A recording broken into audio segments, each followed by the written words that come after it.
5 साल के अंदर अब महिलाओं को 33% रिजर्वेशन आरक्षण अब लोकसभा और विधानसभा में आपको मिलने जा रहा है 5 साल के अंदर। अब इसमें क्या होगा, अब आप इसको समझ लो इत्मीनान से। हम सूर्यमती जी से चाहेंगे और आप लोगों से भी चाहूंगा कि देखो, आप लोग माइक पर बोलना सीखो।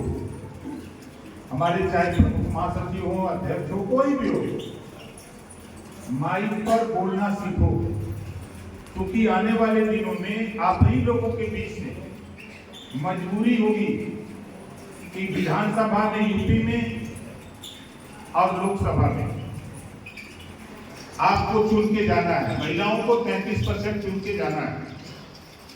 अब वहां कल तक जो सुरक्षा की बात, शिक्षा की बात, रोजगार की बात जो आप दूसरे से करती रही हैं, अब 100 में 33% महिलाएं लोकसभा विधानसभा में अपने लिए कानून बनाने की लड़ाई के लिए वहां जाने की तैयारी कर रही है। ये कानून पास हुआ है। ये कानून माननीय नरेंद्र मोदी जी के नेतृत्व में जो काम Congress party, Samajwadi party, Bahujan Samaj party सभी लोग मिलकर के दिल्ली में सरकार बनाए, लेकिन किसी ने पास नहीं कर पाया। और साहस और का परिचय माननीय नरेंद्र मोदी जी ने दिया। मैं इसी सोनभद्र में जब पहली बार आया था कल्याण मंडप में, तो मैंने कहा था कि 50% रिजर्वेशन आरक्षण जब तक महिलाओं को लागू नहीं होगा तब तक देश में नारी का सुधार नहीं हो सकता है, चाहे जितना भी ऑपरेशन कराना हो। तो सरकारी हॉस्पिटल से आप एस्टीमेट बनवा लो। एस्टीमेट अंग्रेजी शब्द है, मतलब बीमारी में, ऑपरेशन में कितना खर्चा लगी उतना का डॉक्टर कागज बना दे, लिख दे कि इतना इतना रुपया, इनके इतना इतना मद में, दवाई में इतना, ऑपरेशन में इतना, कुल बना के डॉक्टर दे दे। और दे ना दे तो नेतन के बता दे, ये लोग बनवा दी हैं। ये लोग फोन कर देंगे सीएमओ सीएमएस को, उसकी औकात नहीं है कि जो एस्टीमेट न बनावे। तहसील से आय प्रमाण पत्र खाली बनवा लो, और अपने आपके पास जो आधार कार्ड है उसकी फोटो कॉपी 3 पेपर हमको दे देना। आपका पैसा 10 दिन के अंदर आपके हॉस्पिटल पहुंच जाएगा और गरीब का इलाज फ्री में करने का कानून बन जाएगा, कोई नहीं रोक पाएगा। ये पैसा मैं देने की मैं गारंटी लेता हूँ। आपका विधायक करे न करे मुझसे उससे नहीं मतलब। आपका सिर्फ 3 पेपर, आधार कार्ड, आय प्रमाण पत्र, एस्टीमेट, दवाई के खर्चे का ब्यौरा, कितना रुपया, उतना रुपया 10 दिन के अंदर आपके हॉस्पिटल में हम पहुंचा देंगे। जो आपके यहाँ आपका मोबाइल नंबर उसमें ऐड होता है, उस मोबाइल नंबर पर हॉस्पिटल से आपको फोन आ जाएगा कि आप भैया आके अपना, आपका रुपया आ गया है, आप अपना ऑपरेशन करा लो, इलाज करा लो। हॉस्पिटल से सूचना आ जाएगी। ये काम मैं अपनी दस्तखत से उत्तर प्रदेश के 25 करोड़ आबादी में दवाई का पैसा देने के लिए बाबा साहब डॉक्टर अम्बेडकर जी के सिस्टम में मैं एथराइज हूँ, मैं एमएलए हूँ। कोई भी एमएलए लिख सकता है। अब आप बताओ, कोई एमएलए 5000 रुपया दिया दवाई बदे? बोलो दिया? नहीं दिया।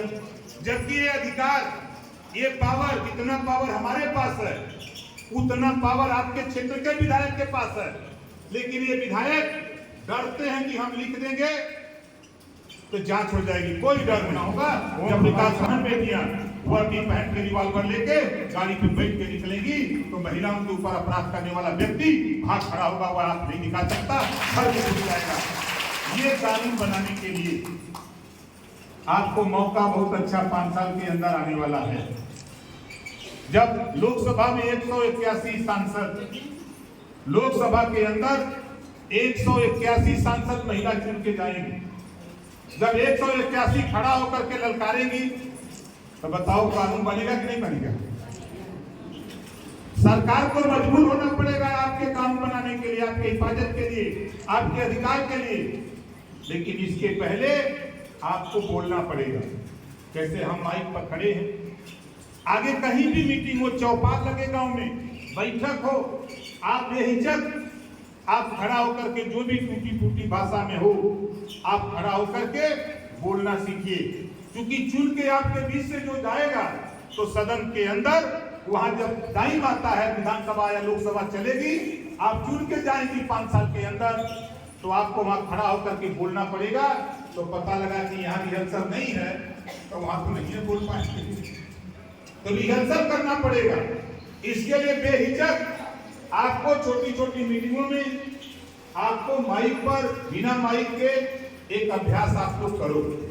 हम तो सोनमती जी से चाहूंगा कि जैसे आज यहाँ हमारी इतनी माताएं बहनें जुटी हैं, इसी तरह छोटी छोटी मीटिंगों में भी रिहर्सल कराओ इनको, और ये मैसेज पूरे जिले में फैले कि भाई जब 35% आरक्षण लागू है तो उसके लिए हमको आपको तैयार होना पड़ेगा। क्योंकि देखिए जो चालाक लोग हैं भैया, जो चालाक लोग हैं आपको सिखाएंगे नहीं, आपको ये बात कोई बताएगा नहीं। इस नाते कि नेता आते हैं माइक पर वोट के लिए बोल के चले गए। समझाया होता कि भाई देखो मीटर तो मैं लगा दे रहा हूं, बिजली अब आपका कनेक्शन होगा, लेकिन आपको इसका बिल देना पड़ेगा। जिस तरह मिट्टी का तेल का 100 रुपया देते हो, उसी तरह 100 रुपया आपको हर महीना खाली जमा करो तो आपको बिजली का बिल नहीं देना पड़ेगा। इसी मिट्टी के तेल से ही काम चल जाएगा। अगर आप लगाओगे, एसी लगाओगे तो ज्यादा बिल आएगा। मिट्टी का तेल से तो खाली लालटेन में डिलीवरी चलती थी, स्टोव चलता था, लेकिन आप अगर उधर करोगे, पंखा चलाओगे तो ज्यादा बिल लगेगा। ये बात अगर बताया गया होता तो हमको अंदाज है कि 4 साल 5 साल 6 साल हम लोग बिल को नहीं रोकते। हम लोग आज 10-10 हजार 20-20 हजार 2-2 लाख 3-3 लाख रुपए तक का हम देख रहे हैं बिल आया हुआ है, और गरीब के यहाँ लेके दौड़ रहे हैं कि जल्दी जमा करो, वही वो काट उठ के केबी लेके चले जा रहे हैं। अभी ऊर्जा मंत्री से इस मामले में हमारी 3 बार चर्चा हुई। अभी इसी महीने हमने उनसे कहा कि इसका समाधान आप निकालो। प्रमुख सचिव ऊर्जा है महेश गुप्ता जी, उनके यहाँ बैठ करके चर्चा कराया कि इसका समाधान कैसे होगा। उन्होंने कहा कि एक दिन मंत्री जी रहें, आप रहिए, सब लोग रहें तो चर्चा हो। इस बात को मैंने मुख्यमंत्री जी के सामने रखा कि मैं गांव में जाता हूं और बिजली के सवाल पर यह समस्या पैदा हो रही है गांव में। उन्होंने कहा कि नहीं, ये खबर हमारे यहाँ भी आ रही है, हमके तो खबर आ रही है, तो भाई ये बीमारी ठीक करो, जैसे भी हो गरीबों को राहत मिले। अब सोनभद्र का इलाका है, इस इलाके में अब गरीब कमजोर जंगल काट के पत्थर ढकेल के थोड़ा समतल बना दे रहा है। थोड़ा जहां समतल हुआ खेती करने वाला तैयारी हुआ, एक बार खेती किया तो पता लगा कुछ चालाक लोग पहुंच जा रहे हैं, खाली करो।